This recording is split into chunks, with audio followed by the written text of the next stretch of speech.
السلام علیکم برادران اسلام۔ مبارک احادیث سے پیش خدمت ہیں چند روایات۔ پیارے رسول کی پیاری باتیں۔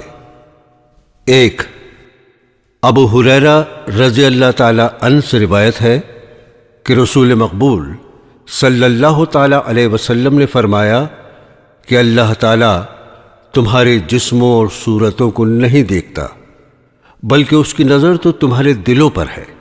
دو، ابو ہریرہ رضی اللہ تعالی عنہ سے روایت ہے کہ رسول مقبول صلی اللہ تعالی علیہ وسلم نے فرمایا، مسلمان آدمی کے اسلام کی یہ بھی ایک خوبی ہے کہ تمام بیکار اور فضول اور بے ضرورت باتوں سے دور رہے۔ تین، حضرت ابو ہریرہ رضی اللہ تعالی عنہ سے روایت ہے کہ رسول مقبول صلی اللہ تعالی علیہ وسلم نے فرمایا، اللہ تعالی غیرت مند ہے اور اس کی غیرت یہ ہے کہ وہ نہیں چاہتا کہ اس کا بندہ اس کے حرام کیے ہوئے کاموں کو کرے۔ چار، ابن مسعود رضی اللہ تعالی عنہ سے روایت ہے کہ رسول اکرم صلی اللہ تعالی علیہ وسلم اکثر یہ دعا مانگا کرتے تھے کہ اے اللہ، میں تجھ سے ہدایت اور تقوی اور پرہیزگاری اور غیر اللہ سے بے فکری طلب کرتا ہوں۔ پانچ، ابن عباس رضی اللہ تعالی عنہ سے روایت ہے کہ رسول مقبول صلی اللہ تعالی علیہ وسلم نے فرمایا، دو نعمتیں ایسی ہیں جو قابل رشک ہیں، ایک تندرستی اور دوسرے فرصت۔ چھ، حضرت انس رضی اللہ تعالی عنہ سے روایت ہے کہ رسول اللہ صلی اللہ تعالی علیہ وسلم نے فرمایا کہ اللہ تعالی فرماتا ہے کہ جب میرا بندہ ایک بالشت میری طرف قریب ہوتا ہے تو میں ایک ہاتھ اس کے نزدیک ہوتا ہوں، اور اگر وہ ایک ہاتھ میری طرف آتا ہے تو میں ایک گز اس کی طرف بڑھتا ہوں، اگر وہ میری طرف چل کر آتا ہے تو میں اس کی طرف دوڑ کر آتا ہوں۔ سات، حضرت عائشہ رضی اللہ تعالی عنہا سے روایت ہے کہ نبی کریم صلی اللہ تعالی علیہ وسلم پچھلی رات تہجد کی نماز میں اتنی دیر تک کھڑے رہتے کہ آپ کے پاؤں سوج جاتے اور پھٹ جاتے۔ میں نے عرض کیا، یا رسول اللہ، آپ کے ذمے تو کوئی گناہ نہیں، آپ کیوں ایسی تکلیف کرتے ہیں؟ آپ صلی اللہ تعالی علیہ وسلم نے فرمایا، عائشہ، کیا میں اللہ کا شکر گزار بندہ نہ بنوں؟ آٹھ، حضرت انس رضی اللہ تعالی عنہ سے روایت ہے کہ رسول مقبول صلی اللہ تعالی علیہ وسلم نے فرمایا کہ میت کے ساتھ تین چیزیں قبر تک جاتی ہیں، اس کا مال، اس کے رشتہ دار اور اس کے اعمال۔ پھر ماں اور رشتہ دار تو واپس آ جاتے ہیں مگر اعمال ساتھ جاتے ہیں۔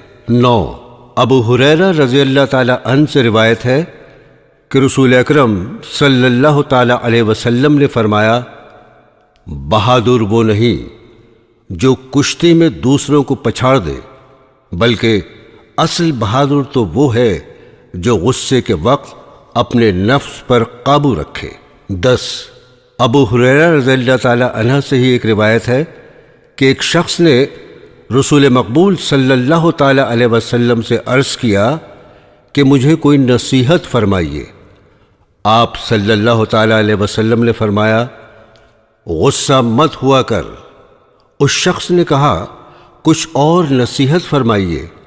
پھر آپ نے فرمایا، غصہ مت ہوا کر۔ اس نے پھر سوال کیا تو آپ صلی اللہ تعالی علیہ وسلم نے پھر وہی جواب دیا۔ 11، ابو ہریرہ رضی اللہ تعالی عنہ سے ایک اور روایت ہے کہ رسول مقبول صلی اللہ تعالی علیہ وسلم نے فرمایا، خدا کی قسم، میں اللہ سے مغفرت طلب کرتا ہوں اور اس کے حضور میں توبہ کرتا ہوں ایک دن میں 70 مرتبہ سے بھی زیادہ۔ 12 حضرت انس رضی اللہ تعالی عنہ سے روایت ہے کہ رسول مقبول صلی اللہ تعالی علیہ وسلم نے فرمایا کہ جو بندہ اپنے گناہوں سے توبہ کرے اس کی توبہ پر اللہ تعالیٰ کو اس سے اتنی خوشی ہوتی ہے جتنی کہ مسافر کو لق لق جنگل میں سواری گم ہو جانے کے بعد سواری مل جانے سے ہوتی ہے۔ 13 عبداللہ ابن عمر رضی اللہ تعالی عنہ سے روایت ہے کہ رسول اکرم صلی اللہ تعالی علیہ وسلم نے فرمایا کہ اللہ تعالی بندے کی توبہ نزع کی حالت سے قبل تک قبول فرماتا ہے۔ 14 حضرت امام حسن رضی اللہ تعالی عنہ سے روایت ہے کہ رسول مقبول صلی اللہ تعالی علیہ وسلم نے فرمایا کہ چھوڑ دے وہ بات جس کے متعلق شک بھی ہو کہ یہ کام گناہ ہوگا، اور اختیار کرو وہ کام جس کے برا ہونے کا شک تک نہ ہو۔ 15 ابو سفیان رضی اللہ تعالی عنہ سے روایت ہے کہ مجھ سے روم کے ایک بادشاہ نے پوچھا کہ محمد صلی اللہ تعالی علیہ وسلم کی تعلیم کیا ہے؟